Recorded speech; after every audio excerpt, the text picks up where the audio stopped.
అందరికీ నమస్తే. Welcome to KSS Telugu times. నేను మీ వంశీకృష్ణ. ఎన్నికలు సమీపిస్తున్న వేళ ఆంధ్రాలో షర్మిల దూసుకుపోతూ ఉందనే చెప్పుకోవచ్చు, వేరంగం చేస్తుందనే చెప్పుకోవచ్చు. ఆ క్రమంలో భాగంగానే ఈ ఎన్నికల వేళ షర్మిల మరో స్టంట్కి దిగబడిందండి. మరో స్టంట్ చేయడానికి పూనుకుంది. అసలు ఆ స్టంట్ ఏంటి, దానికి సంబంధించినటువంటి వివరాలన్నీ కూడా ఈ వీడియోలో నేను మీ ముందుకు కుండలు బద్దలు కొట్టినట్లు చెప్పే ప్రయత్నం చేస్తాను. దీనిలో కొంచెం వేరే వాళ్ళు బాధపడవచ్చు, కానీ వాస్తవం మాత్రం ఇదే. కాబట్టి వీడియో నచ్చితే లైక్ చేయండి, ఛానల్కి సబ్స్క్రైబ్ చేసుకుని నన్ను కొంచెం సపోర్ట్ చేయండి. వాస్తవాలనే మాట్లాడదాం, ఎక్కడా కూడా ఎవరిని కించపరిచే విధంగా అయితే మాట్లాడడం. మనం వాస్తవాలు మాత్రం మాట్లాడదాం.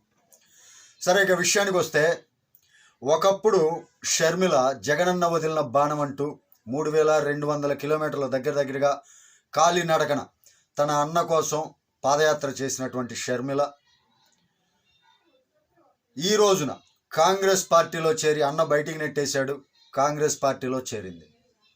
కాంగ్రెస్ పార్టీలో చేరి అన్నని విమర్శిస్తూ జనాల్లో దూసుకుపోతున్నానని అనుకుంటుంది. అయితే ఒక మాట మాత్రం వాస్తవం, ఒకప్పుడు కాంగ్రెస్, ఈ మధ్యకాలంలో కాంగ్రెస్ అనే మాట మన ఆంధ్రాలో ఎక్కడా కూడా వినపట్టలేదు. బట్ షర్మిల ఎప్పుడైతే పిసిసి అధ్యక్షురాలుగా పదవీ ప్రమాణం చేశారో, పిసిసి అధ్యక్షురాలుగా షర్మిల గారు ఎంటర్ అయ్యారో, అప్పటి నుంచి కూడా కాంగ్రెస్ చాలా వేగంగా ముందుకెళ్తుందనే చెప్పుకోవచ్చు. రకరకాల ప్రణాళికలతోటి ప్రజల్లోకి దూసుకువెళ్తున్నారు షర్మిల గారు.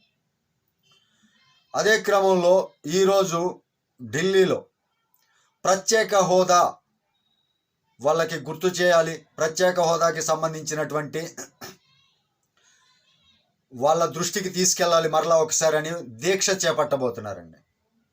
ఒకప్పుడు జగనన్న ఆడాడు నాటకం, నేడు జగనన్న బాటలోనే ఆ జగనన్న చెల్లి షర్మిల ఈరోజు నాటకం ఆడుతుంది. ఒకప్పుడు గెలిపించావు కదా, అన్న తరిమేశాడు, అన్నకి వ్యతిరేకంగానే ఇక్కడే ఉండి పోరాటం చేయవచ్చు కదా, మా అన్న అక్రమాలు చేస్తున్నాడు, మా అన్న ఇలా అవినీతి పరుడు, అవి మొత్తం పోరాటాలు ఎక్కడుండే చేయొచ్చు కదా, మరి తెలంగాణకి ఎందుకు పారిపోయావు? తెలంగాణలో పార్టీ పెట్టి దాన్ని కాంగ్రెస్లో ఎందుకు విలీనం చేసావు? అక్కడ పోటీ చేయడానికి దిక్కు లేక మరలా ఆంధ్ర ఎందుకు వచ్చావు? సరే, వచ్చి మరలా ఈ నాటకాలు ఏంటి నాకు అర్థం కాలేదు. షర్మిల ఆడుతుంది నాటకం అంటా నేను. దీన్ని తప్పు అనే వాళ్ళు ఎవరిని ఉంటే కామెంట్ సెక్షన్లో తెలియజేయండి. ఎందుకంటే నేను అడిగే క్వశ్చన్ ఒకటే, ఆ రోజున షర్మిల నిజంగా నిజాయితీ పరురాలు అయితే, నిజంగా రాజశేఖర్ రెడ్డి కన్నా కళలను నిలబెడతానని చెప్పుకుంటున్న మాట నిజమే అయితే, ఇక్కడే ఉండి అన్నకి వ్యతిరేకంగా పోరాటం చేసి, అన్న చేసినటువంటి అక్రమాలు, హత్యలు ఏదైనా సరే బయట పెట్టవచ్చు కదా. అన్న ఒకప్పుడు దీక్ష చేశాడు, ఆ సంగతి కూడా వెనకుండి నడిపించావు కదా అన్నకి సపోర్ట్గా. ఆ రోజున చంద్రబాబు నాయుడు ప్రత్యేక హోదా తేలేదు అంట, అన్న దీక్ష చేపడితే ఆ దీక్షకు మద్దతుగా నీవు కూడా ఉన్నావు కదా. మరి ఆ రోజు ఏమైంది? అన్నని వ్యతిరేకించి ఎందుకు మాట్లాడలేదు? అన్న మీద పోరాటం ఇక్కడే ఉండి ఎందుకు చేయలేదు? ఈరోజు కాంగ్రెస్లోకి వచ్చిన తర్వాత ఈరోజు నేనేదో మంచి చేస్తాను ఆంధ్రాకి, నేనేదో ప్రత్యేక హోదా తీసుకొస్తాను. అందరికీ ఒక విషయం అయితే క్లారిటీ ఇస్తున్నా, ఈ రోజున బడ్జెట్ సమావేశాలు, కేంద్ర బడ్జెట్ సమావేశాలు నిన్నటితోటి పూర్తయినాయి.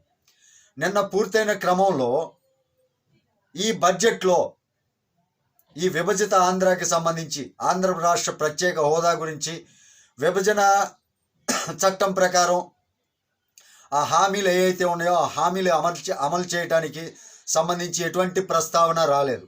అందువల్ల నేను దీక్ష చేస్తాను, ఈరోజు ఢిల్లీలో వెళ్ళి సిపిఎం, సిపిఐ ఈ పార్టీల మద్దతు కూడగట్టుకుని నేను దీక్ష చేయబోతున్నాను అని చెప్తుంది.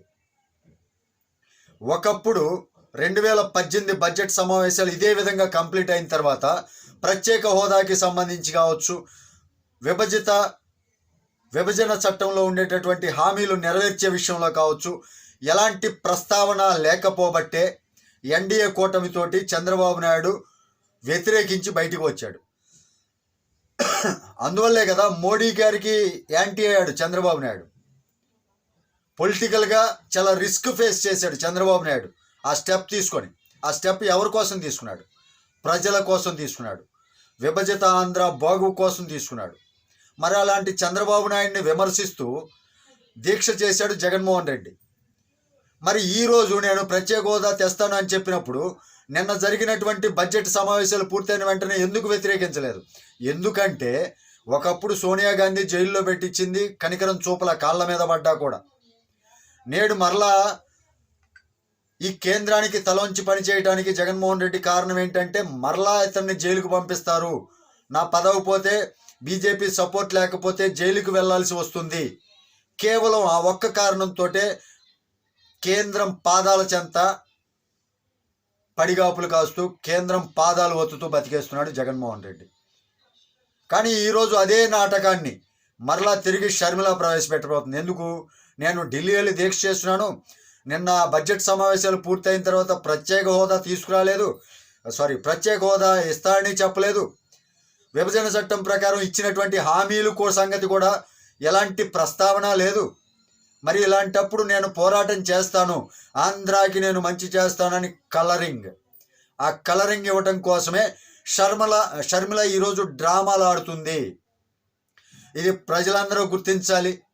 నిజాయితీ గల పార్టీ తెలుగుదేశం పార్టీ, అది ఒక్కటి అర్థం చేసుకోండి. ఎందుకంటే ఎన్నో బడ్జెట్ల సమావేశాలు పూర్తయిన తర్వాతనే ఎన్డీఏ కూటమికి వ్యతిరేకంగా చంద్రబాబు నాయుడు గారు రాబట్టే కేంద్రం బీజేపీ చంద్రబాబు నాయుడు గారు అంటే ఈర్ష్యతోటి చంద్రబాబు నాయుడు గారు ఎదురిస్తున్నాడు, మమ్మల్ని ప్రశ్నిస్తున్నాడు అనే అక్కసుతోటి చంద్రబాబు నాయుడికి వ్యతిరేకంగా ఉన్నారు. అంతే తప్ప చంద్రబాబు నాయుడు గారు హోదా గురించి మాట్లాడకపోవటం ఏమి లేదు. అర్థమైంది కదా? ఇదండి అసలు రహస్యం. అన్నబాటలోనే ఈరోజు జనాల్ని మోసం చేయాలనే ప్రయత్నంలో షర్మిల ఉంది.